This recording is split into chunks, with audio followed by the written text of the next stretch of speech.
കോവിഡാനന്തര സ്കൂളിങ് ഒരു വലിയ ചാലഞ്ചാണ് നമ്മളെപ്പോലുള്ള എഡ്യൂക്കേറ്റേഴ്സ്. അപ്പോൾ അതുകൊണ്ട് തന്നെ വളരെ നേരത്തെ തന്നെ ഞങ്ങൾ പോസ്റ്റ് കോവിഡ് സ്കൂളിങ്ങിനെ കുറിച്ച് മലബാർ സെൻട്രൽ സ്കൂളിൻ്റെ അക്കാഡമിക് കൗൺസിൽ ഗൗരവത്തിൽ തന്നെ ആലോചിച്ചിരുന്നു. നമുക്കറിയാം, സയൻസ് സബ്ജക്റ്റുകൾ, മാത്തമാറ്റിക്സ് പോലുള്ള സ്കിൽഡ് സബ്ജക്റ്റുകളിൽ കോവിഡ് കാലത്ത് കുട്ടികൾക്കുണ്ടായ ലേണിംഗ് ഗ്യാപ്പ് ബ്രിഡ്ജ് ചെയ്യുക എന്നുള്ളത് ഒരു വലിയ വെല്ലുവിളിയായിട്ടായിരുന്നു നമ്മൾ പോസ്റ്റ് കോവിഡ് സ്കൂളിങ്ങിന് കണ്ടത്. ഇതിൻ്റെ പരിഹാരം വലിയ തോതിൽ നമ്മൾ ആലോചിക്കുകയും ചർച്ച ചെയ്യുകയും ചെയ്തു. നമുക്ക് എന്തായാലും ഈ മേഖലയിൽ പ്രവർത്തിക്കുന്ന ആളുകളുടെ സഹായം നിർബന്ധമായിട്ടും ആവശ്യമാണ് എന്ന് നമ്മൾ തിരിച്ചറിഞ്ഞു. നിലവിൽ നമ്മുടെ ടീച്ചേഴ്സിന് ഒരുപക്ഷെ അവർക്ക് സിലബസും പരീക്ഷകളെയൊക്കെ മുൻകൂട്ടി കണ്ടുകൊണ്ട് ക്ലാസ് എടുക്കുമ്പം മുൻകാലങ്ങളിൽ കുട്ടികൾക്കുണ്ടായ, പ്രത്യേകിച്ച് കോവിഡ് കാലത്ത് ആ 2 വർഷം ഉണ്ടായ ആ ലേണിംഗ് ഗ്യാപ്പ് ഫില്ല് ചെയ്യുക എന്ന് പറയുന്ന ഒരു ചാലഞ്ചിങ് ടാസ്ക് ഏറ്റെടുക്കാൻ കഴിയില്ല. ഇനി ഏറ്റെടുത്താൽ തന്നെ അത് ഇഫക്റ്റീവായിട്ട് നടത്താൻ കഴിയില്ല എന്ന് ഞങ്ങൾക്ക് മനസ്സിലായി.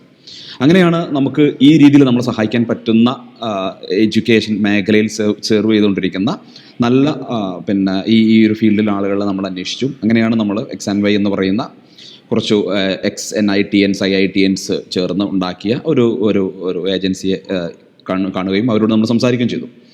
അതിനടിസ്ഥാനത്തിലാണ് നമ്മളൊരു ലേണിംഗ് ബേസിക് മാത്സ് ഫൗണ്ടേഷൻ സ്വഭാവത്തിലുള്ളൊരു കോഴ്സിനെ കുറിച്ച് നമ്മൾ ആലോചിച്ചത്.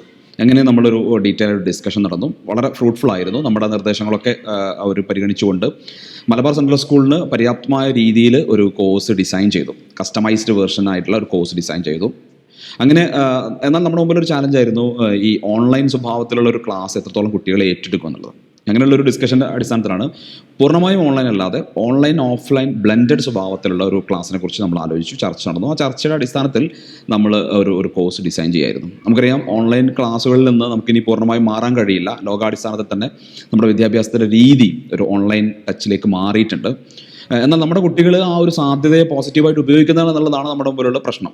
നമുക്കറിയാം, നമ്മുടെ കുട്ടികൾ ഓൺലൈനിലേക്ക് വരുമ്പോൾ അവർ വഴിമാറി സഞ്ചരിക്കുകയും പഠനോപകാരപ്രദമല്ലാത്ത വഴികളിലേക്ക് പോകാനുള്ള സാധ്യതയാണ് നമ്മൾ ഒരു വലിയ പ്രശ്നമായിട്ട് അധ്യാപകരും അതുപോലെ തന്നെ രക്ഷകർത്താക്കളൊക്കെ കാണുന്നത്. എന്നാൽ ഇതിൻ്റെ മെറിറ്റ്സ്, ഇതിൻ്റെ ഒരുപാട് ഫീസിബിലിറ്റി ഉണ്ട്, ഒരുപാട് സാധ്യതകളുണ്ട്. അപ്പോൾ അതുകൊണ്ട് തന്നെ നമുക്ക് മാറി നടക്കാൻ കഴിയില്ല. ഏതായാലും ഓൺലൈൻ ഓഫ്ലൈൻ ബ്ലെൻഡഡ് സ്വഭാവത്തിൽ ഒരു കോഴ്സ് നമ്മൾ അടിസ്ഥാനപ്പെടുത്തി. മാത്രമല്ല, നമ്മുടെ ഹൈസ്കൂൾസ് ഉള്ള കുട്ടികളുടെ ഹൈസ്കൂളിലെ കുട്ടികൾ അടിസ്ഥാനപരമായിട്ട് അറിഞ്ഞിരിക്കേണ്ട മാത്തമാറ്റിക്സിൻ്റെ ബേസിക്സ് പ്രിൻസിപ്പിൾസിനൊക്കെ ലിസ്റ്റ് ഔട്ട് ചെയ്യുന്നു. വളരെ മെറ്റിക്കുലസ് ആയിട്ട് കുട്ടികൾ നിർബന്ധമായിട്ടും അറിഞ്ഞിരിക്കേണ്ട അടിസ്ഥാനങ്ങൾ, മാത്തമാറ്റിക്സിൻ്റെ അടിസ്ഥാനങ്ങളെക്കുറിച്ച് ആദ്യം ലിസ്റ്റ് ഔട്ട് ചെയ്യുകയും അത് നമുക്ക് നേരത്തെ അയച്ചിടുകയും അത് നമ്മൾ പരിശോധിക്കുകയും ചെയ്തു.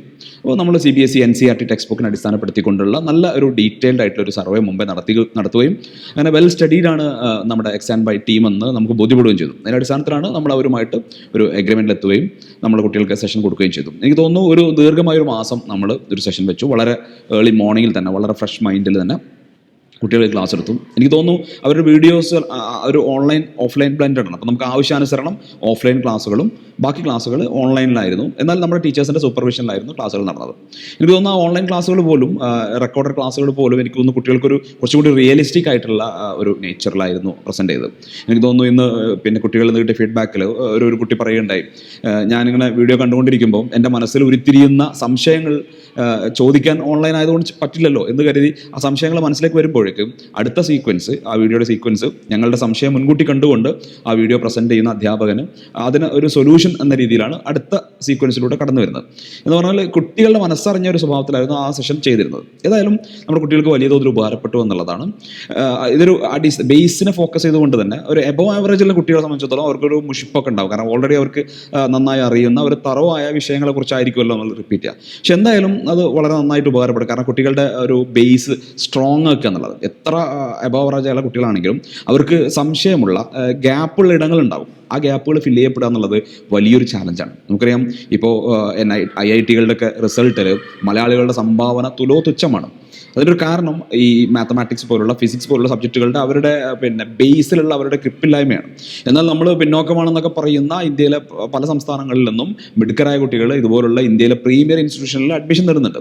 ഇത് സയൻസ് സബ്ജക്റ്റ് മാത്രമല്ല, ഈ ഒരു ബേസിലായ കുട്ടികളെ UPSC എക്സാമുകളിൽ, സിവിൽ സർവീസ് എക്സാമുകളിലൊക്കെ പിന്നോക്കം തള്ളുന്നുണ്ടെന്ന് തന്നെയാണ് നമ്മൾ മനസ്സിലാക്കുന്നത്. ഈ വളരെ ഒരു നീറ്റിൽ മാത്രമാണ് നമുക്കൊരു പേരിനെങ്കിലും പറയുന്ന റിസൾട്ട് ഉണ്ടാക്കുന്നത്. അത് നമ്മളൊരു പാഷനായി എടുക്കുകയോ അതിന് പിന്നാലെ പോകുന്നതുകൊണ്ടാണ്. ഏതായാലും പുതിയ കാലത്തെ സ്കൂളിംഗ് എന്ന് പറയുന്നത് ആ രീതിയിൽ കുട്ടികൾക്ക് ബേസ് കൃത്യമായി കൊടുക്കുക എന്നുള്ളത് ഒരു വലിയ ചാലഞ്ചാണ്. അതിന് അഡ്രസ്സ് ചെയ്യപ്പെടേണ്ടതുണ്ട് എന്നതും, കോവിഡിൻ്റെ ഒരു ഇഫക്റ്റ് ഈ വർഷം കൊണ്ട് തീരുന്നില്ല. വളരെ കുട്ടികളുടെ ഒരു ബേസ് ഉണ്ടാക്കുന്ന കാലഘട്ടത്തിൽ മിസ് ചെയ്ത, അതായത് 7ാം ക്ലാസ് 8ാം ക്ലാസ് എന്നൊക്കെ പറയുന്നത് മാത്സിൻ്റെയൊക്കെ അടിസ്ഥാന കോൺസെപ്റ്റ് അവരിലേക്ക് എത്തിക്കുന്ന ഒരു സമയമാണ്. അത് പൂർണ്ണമായിട്ടും ചില കുട്ടികൾക്ക് 100% ആ ഒരു ഗ്യാപ്പ് ഉണ്ട്, അവർ ഓൺലൈൻ ക്ലാസ്സുകളെ ശരിയാവണ്ണം ഫോളോ ചെയ്യാത്തതുകൊണ്ട്. അപ്പോൾ അതുകൊണ്ട് സ്കൂളുകൾ പോസ്റ്റ് കോവിഡ് സ്കൂളിൻ്റെ ആ ഒരു സ്ട്രാറ്റജി ഈ വർഷം കൊണ്ട് നിർത്താൻ കഴിയുമെന്ന് തോന്നുന്നില്ല. ഇനിയും വർഷങ്ങൾ എടുത്തേക്കാം അതിൻ്റെ ഒരു ആഘാതത്തിൽ നിന്ന് മുക്തമാവാൻ.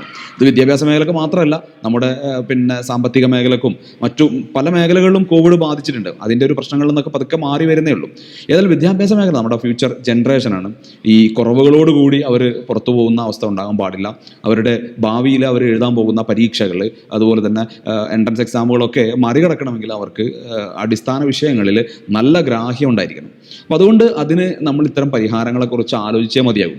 അതിൻ്റെ സാമ്പത്തികമോ മറ്റു ഫീസിബിലിറ്റിയൊക്കെ പലപ്പോഴും നമ്മുടെയൊക്കെ മുമ്പിലുള്ള പ്രശ്നം സ്കൂളുകളുടെ ഈ റെഗുലർ ക്ലാസ്സുകൾക്കുള്ളിൽ ഇത്തരം ക്ലാസ്സുകൾ എങ്ങനെ നമ്മൾ മാനേജ് ചെയ്യും എന്നുള്ളതാണ്. പക്ഷേ എനിക്ക് തോന്നുന്നു XandY ഒക്കെ നൽകിയ സൊല്യൂഷൻസ് വളരെ നമ്മളെപ്പോലുള്ള സ്കൂളുകൾക്ക് റെഗുലർ ക്ലാസ്സുകൾക്ക് കൂടെ തന്നെ ഇത്തരത്തിലുള്ള ക്ലാസ്സുകൾ കൊണ്ടുപോകാൻ സാധിക്കും എന്നുള്ളതാണ്. ഏതായാലും നമ്മൾ വിചാരിക്കുന്നത് ഇതൊരു തുടക്കം മാത്രമാണ്. നമ്മുടെ മുതിർന്ന ക്ലാസ്സുകളിലെ കുട്ടികളെ, പ്രത്യേകിച്ച് ഹൈസ്കൂൾ മുതലുള്ള കുട്ടികൾക്ക് ഫൗണ്ടേഷൻ കോഴ്സ് ഒരു 6ാം ക്ലാസ് മുതൽ തന്നെ അവർക്ക് സയൻസ് സബ്ജക്റ്റുകളിലും മാത്സ് സബ്ജക്റ്റുകളിലും ഫൗണ്ടേഷൻ സ്വഭാവത്തിലുള്ള ക്ലാസ്സുകൾ നൽകാൻ നമ്മൾ തീരുമാനിക്കുകയാണ്. നമ്മുടെ രക്ഷിതാക്കൾ ആ കാര്യത്തിൽ വളരെ കോൺഷ്യസ് ആണ്.